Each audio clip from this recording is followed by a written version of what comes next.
Beautiful Stories from Shakespeare. By E. Nesbit. Presented by Atlas Audiobooks. Macbeth.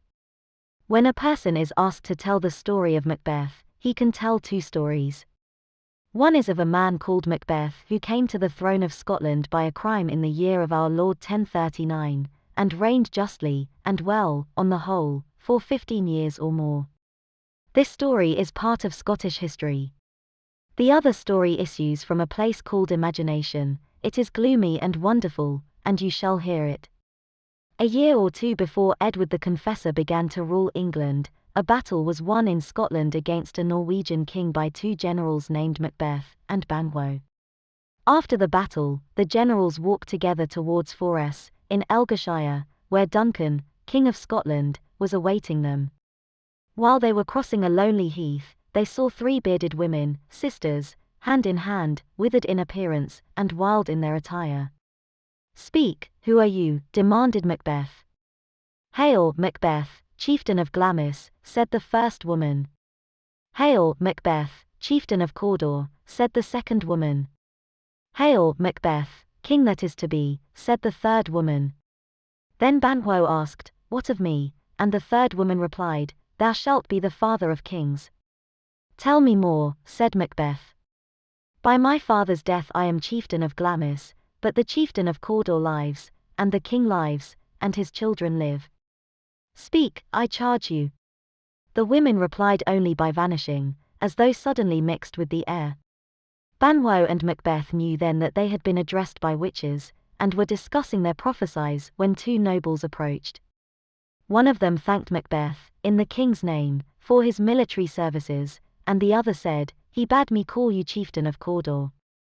Macbeth then learned that the man who had yesterday borne that title was to die for treason, and he could not help thinking, "The third witch called me, king that is to be."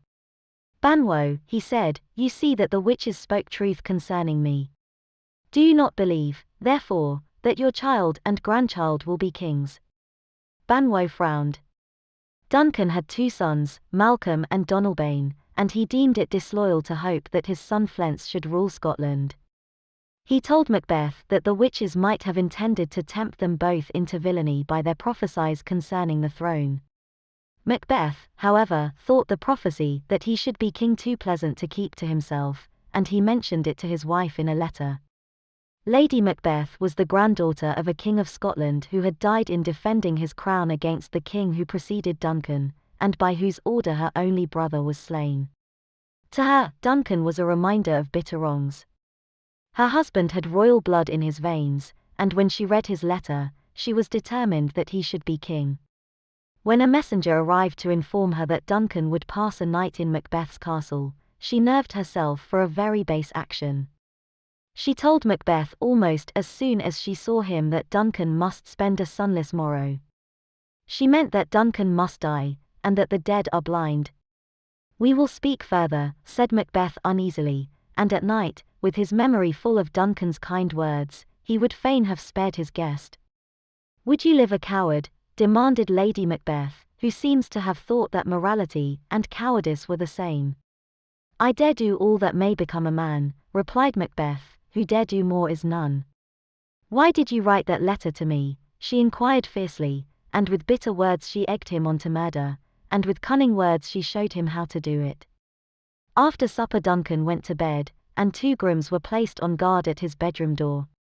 Lady Macbeth caused them to drink wine till they were stupefied. She then took their daggers, and would have killed the king herself if his sleeping face had not looked like her father's. Macbeth came later, and found the daggers lying by the grooms, and soon with red hands he appeared before his wife, saying, "Methought I heard a voice cry, 'Sleep no more.'" Macbeth destroys the sleeping. "Wash your hands," said she. "Why did you not leave the daggers by the grooms? Take them back, and smear the grooms with blood." "I dare not," said Macbeth. His wife dared, and she returned to him with hands red as his own, but a heart less white, she proudly told him, for she scorned his fear. The murderers heard a knocking, and Macbeth wished it was a knocking which could wake the dead. It was the knocking of Macduff, the chieftain of Fife, who had been told by Duncan to visit him early. Macbeth went to him, and showed him the door of the king's room. Macduff entered, and came out again crying, "Oh horror! Horror! Horror!" Macbeth appeared as horror-stricken as Macduff, and pretending that he could not bear to see life in Duncan's murderers, he slew the two grooms with their own daggers before they could proclaim their innocence. These murders did not shriek out, and Macbeth was crowned at Scone. One of Duncan's sons went to Ireland, the other to England. Macbeth was king. But he was discontented. The prophecy concerning Banquo oppressed his mind. If Flens were to rule, a son of Macbeth would not rule. Macbeth determined, therefore, to murder both Banquo and his son. He hired two ruffians, who slew Banquo one night when he was on his way with Flens to a banquet which Macbeth was giving to his nobles. Flens escaped. Meanwhile Macbeth and his queen received their guests very graciously, and he expressed a wish for them which has been uttered thousands of times since his day, now good digestion wait on appetite, and health on both. "We pray your majesty to sit with us," said Lennox, a Scotch noble, but ere Macbeth could reply, the ghost of Banquo entered the banqueting hall and sat in Macbeth's place. Not noticing the ghost, Macbeth observed that, if Banquo were present, he could say that he had collected under his roof the choicest chivalry of Scotland. Macduff, however, had curtly declined his invitation. The king was again pressed to take a seat, and Lennox, to whom Banquo's ghost was invisible, showed him the chair where it sat. But Macbeth, with his eyes of genius, saw the ghost. He saw it like a form of mist and blood, and he demanded passionately, "Which of you have done this?" Still none saw the ghost but he, and to the ghost Macbeth said, "Thou canst not say I did it." The ghost glided out, and Macbeth was impudent enough to raise a glass of wine to the general joy of the whole table, and to our dear friend Banquo, whom we miss. The toast was drunk as the ghost of Banquo entered for the second time. "Begone," cried Macbeth. "You are senseless, mindless. Hide in the earth, thou horrible shadow." Again none saw the ghost but he. "What is it your majesty sees?" asked one of the nobles. The queen dared not permit an answer to be given to this question. She hurriedly begged her guests to quit a sick man who was likely to grow worse if he was obliged to talk. Macbeth, however, was well enough next day to converse with the witches whose prophecies had so depraved him. He found them in a cavern on a thunderous day. They were revolving round a cauldron in which were boiling particles of many strange and horrible creatures, and they knew he was coming before he arrived. "Answer me what I ask you," said the king. "Would you rather hear it from us or our masters?" asked the first witch. "Call them," replied Macbeth. Thereupon the witches poured blood into the cauldron and grease into the flame that licked it, and a helmeted head appeared with the visor on, so that Macbeth could only see its eyes. He was speaking to the head, when the first witch said gravely, "He knows thy thought," and a voice in the head said, "Macbeth, beware Macduff, the chieftain of Fife." The head then descended into the cauldron till it disappeared. "One word more," pleaded Macbeth. "He will not be commanded," said the first witch, and then a crowned child ascended from the cauldron bearing a tree in his hand. The child said, "Macbeth shall be unconquerable till the wood of Burnham climbs Dunsinane Hill." "That will never be," said Macbeth, and he asked to be told if Banquo's descendants would ever rule Scotland. The cauldron sank into the earth, music was heard, and a procession of phantom kings filed past Macbeth. Behind them was Banquo's ghost. In each king, Macbeth saw a likeness to Banquo, and he counted 8 kings. Then he was suddenly left alone. His next proceeding was to send murderers to Macduff's castle. They did not find Macduff, and asked Lady Macduff where he was. She gave a stinging answer, and her questioner called Macduff a traitor. "Thou liest," shouted Macduff's little son, who was immediately stabbed, and with his last breath entreated his mother to fly. The murderers did not leave the castle while one of its inmates remained alive. Macduff was in England listening, with Malcolm, to a doctor's tale of cures wrought by Edward the Confessor when his friend Ross came to tell him that his wife and children were no more. At first Ross dared not speak the truth, and turn Macduff's bright sympathy with sufferers relieved by royal virtue into sorrow and hatred.